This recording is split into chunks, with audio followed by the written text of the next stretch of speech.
Jemi këtu për çliruar shoqërinë shqiptare nga një qeverisje dhe kryeministër që ka marrë peng çdo gjë. Qeverisjen, institucionet, ligjet, pronat, jetën dhe të ardhmen tonë.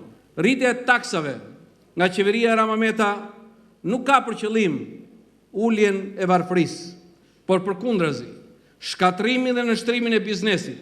Rama filloi luftën kundër gjyqësorit të nderuar zonja dhe zotrinj, jo se kërkon një drejtësi të pavarur, por përkundrazi, për të pasur një gjyqësor politik. Vettingu i Edi Ramës nuk është as më shumë as më pak, por dëshira e tij që çdo gjyqtar dhe prokuror të kalojë në filtrin e tij politik.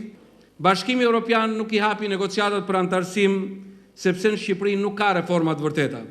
Ka korrupsion, ka krim, ka kanabis, dhe kjo kërkon që ne, së bashku me ju, por dhe faktorin ndërkombëtar, të detyrojmë krijimin e një qeverisje që të garantojë zgjedhje të lira dhe të ndershme, të garantojmë një reformë zgjedhore, e cila të mundsojë që qytetarët shqiptar të jenë ata që të votojnë se kush do t'i përfaqësojë në Kuvendin e Shqipërisë dhe jo liderët e partive politike.